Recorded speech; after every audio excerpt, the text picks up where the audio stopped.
House full ଲୋକ ଥିଲେ ତା ସହିତ ପ୍ରବଳ ଗୁଳିଗୁଳି ହଉଥିଲା। ହୁଁ ଆଉ ଯେହେତୁ ଡିହାଇଡ୍ରେସନ ହେଇଗଲା, ବହୁତ ଝାଳ ବୋହିଗଲା, ଲଗାତାର ସିନ୍, ସେଇଥିପାଇଁ କେବଳ ମୁଣ୍ଡ ବୁଲେଇଥିଲା, ସେଇଥିପାଇଁ ଗଳି ପଡିଲି। ଭାଇ ନମସ୍କାର। ନମସ୍କାର। ଏବେ ମାନେ ଖବର ପାଇଲୁ ଯେ ପିୟୁଷ ଭାଇଙ୍କ ଦେହ ଖରାପ, ଆପଣଙ୍କ ସାଥୀ କଳାକାର କେମିତି କଣ ଏବେ ତାଙ୍କ ସ୍ୱାସ୍ଥ୍ୟ ଅବସ୍ଥା ଅଛି ଆଉ କଣ ହେଇଥିଲା ଭାଇ? ନାଇଁ ନାଇଁ ଠିକ ଅଛନ୍ତି, କିଛି ଅସୁବିଧା ନାହିଁ। କାଲି ମାନେ ଯୋଉ ଜାଗାରେ ଯାତ୍ରା ହଉଥିଲା ଏଇଟା ଦେବଗଡ଼ ବାରକୋଟରେ, ହୁଁ ତା ହାଉସଫୁଲ ଲୋକ ଥିଲେ, ତା ସହିତ ପ୍ରବଳ ଗୁଳିଗୁଳି ହଉଥିଲା।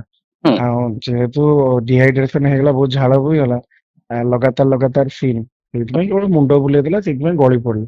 ଆଉ ଗଳି ପଡିଲେ ସେଇଟା ଟିକେ ମାଡ ହେଇଯାଇଥିଲା, ଜଷ୍ଟ ଟିକେ ଟିକେ, ବହୁତ ବେଶୀ ଇଞ୍ଜୁର୍ଡ ନୁହଁ, ହୁଁ ଖାଲି ବେକଟା ଟିକେ ରକା ଟାଇପର ରହିଯାଇଥିଲା। ମେଡିକାଲ ନେଇଯାଇଥିଲୁ, ଡକ୍ଟର କହିଲେ କିଛି ଅସୁବିଧା ନାହିଁ, ଖାଲି ପେନ୍ କ୍ଲିୟର ନେଇଛନ୍ତି, ଇଞ୍ଜେକ୍ସନ ହୁଁ। ଦେଇଛନ୍ତି, ଏବେ ରେଷ୍ଟ ନଉଛନ୍ତି, ମେଡିକାଲ ପଳେଇ ଆସିଛନ୍ତି। 15-20 ମିନିଟ୍ ଭିତରେ ସେ ମେଡିକାଲ ଡିସଚାର୍ଜ ହେଇଗଲେ। ଆଚ୍ଛା, କିଛି ମାଡଟା ଅସୁବିଧା ନାହିଁ। କୋଉ ଜାଗାରେ ହେଲା ଭାଇ? ସେଇ ଯୋଉ ମାନେ ଷ୍ଟେଜରେ ଯୋଉଠି ଥିଲେ, ମେନ୍ ହଁ। ପେଣ୍ଡାଲ ପଛୁ ମାନେ ଆସୁଥିଲେ, ଗଳି ପଡିଲେ ସେଇଠି, ଆଉ ପେଣ୍ଡାଲ ପଡିଥିଲେ। ଆଚ୍ଛା, ମାନେ ପୁରା ପେଣ୍ଡାଲ ଉପରେ ହିଁ ହଁ ମାନେ ହଁ ନାଟକ ହଁ, କଣ ଚାଲୁଥିଲା କି ଭାଇ? ଏଡା ନାଟକ ହଉଥିଲା।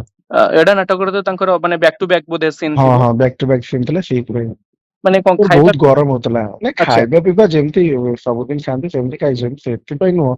ଗୁଳୁଗୁଳିଟା ଜଷ୍ଟ ଆରମ୍ଭ ହେଲା ତ, ପ୍ରବଳ ଏଠି ଗୁଳୁଗୁଳି ହଉଥିଲା। ଆଚ୍ଛା। ଡିହାଇଡ୍ରେସନ ପାଇଁ ଏମିତି ହେଇଛି, ଆଉ କିଛି ନାହିଁ। ଏବେ ଏବେ ଠିକ ଅଛନ୍ତି, କିଛି ଅସୁବିଧା ନାହିଁ। ଆପଣ ମାନେ ସବୁ ପାଖରେ ଅଛନ୍ତି? ହଁ ହଁ, କିଛି ଅସୁବିଧା ନାହିଁ, ସେ ଏବେ ରେଷ୍ଟ ନଉଛନ୍ତି, ରୁମରେ ରେଷ୍ଟ ନଉଛନ୍ତି। ଆଚ୍ଛା, ପୁଣି ଯୋଉ ନାଟକ ଅଧା ରାତିରୁ ଆଜି ବନ୍ଦ ହେଇଥିଲା, ସେଟା ଅଧା ପୁଣି ନେବେ 4ଟା 4:30 ପରେ ହେଇଯାଇଥିଲା ତ, ବହୁତ ଦର୍ଶକ କୋଅପରେଟିଭ ଥିଲେ। ପ୍ରଥମେ ତାଙ୍କର ଭାଇଙ୍କ ଦେହ ପାଇଁ ସମସ୍ତେ ଓରିଡ୍ ଥିଲେ, କିଛି ଅସୁବିଧା ନାହିଁ, କିଛି ଅସୁବିଧା ହେଲାନି ଏଠି। ଆଜି ରାତିରେ ଭାଇ ମାନେ ନାଟକ ମଞ୍ଚସ୍ଥ କରିପାରିବେ, ସେଇଭଳି ସିଚୁଏସନରେ ଅଛନ୍ତି ଆଜି? ବୋଧେ ହବ ବୋଧେ, ଆଉ ମୁଁ ତ ଜାଣିନି କଣ କମିଟି ଆଉ ସେଟା ମ୍ୟାନେଜମେଣ୍ଟ ଡିସିସନ ହବ ଯାଏ। ହଁ। ଭାଇ ତ ଏବେ ରେଷ୍ଟ ନଉଛନ୍ତି, ଏବେ ଠିକ ହେଇଗଲାଣି ପ୍ରାୟ। ଆଉ ଗୋଟେ ଛୋଟ କଥାଟେ ଭାଇ ପଚାରିବା ପାଇଁ ଚାହିଁବି, ପିୟୁଷ ବାବୁ ଆଉ ତାଙ୍କ ମାଲିକଙ୍କ ସହିତ ବହୁତ ଭଲ ସମ୍ପର୍କ, ଆଜ୍ଞା। ମାନେ ମାଲିକ ଏ ବିଷୟରେ ଶୁଣି ସାରିଲେଣି, ଜାଣି ହଁ ସାରିଲେଣି? ହଁ ହଁ, ସେ ରାତିରେ ହିଁ କଥା ହେଇଥିଲି, ଭାଇଙ୍କ ସହିତ ବି କଥା ହେଇଥିଲି, ଭିଡିଓ କଲରେ କଥା ହେଇଥିଲି। ହୁଁ। ଆଗେ ଭାଇଙ୍କ ସ୍ୱାସ୍ଥ୍ୟ ଅବସ୍ଥା ବିଷୟରେ ପଚାରିଥିଲି, ଆଉ ସବୁ ଠିକ ଅଛନ୍ତି ବାବୁ। ଆଗେ ଭାଇର ଦେହଟା ଆଗେ ଦେଖିଛନ୍ତି, କିଛି ଅସୁବିଧା ନାହିଁ। ହଁ, କାହିଁକି ନା ଏମିତି ଗୋଟେ ଘଟଣା ଖଣ୍ଡଗିରିରେ ହେଇଥିଲା, ତାପରେ ପୁଣି ବଡ ବିବାଦ ହେଇଥିଲା। ଏଇଟା ମାନେ ଖଣ୍ଡଗିରି ହେଇନଥିଲା ତ ଏମିତି।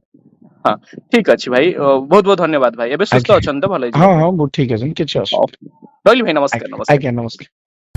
Located in the heart of Bhubaneswar city, serenity of nature and modern elegance meet in perfect balance, facing directly the jungle and forest reserve. Every morning begins with breathtaking views, swimming pools, all designed to enhance relaxation and social living.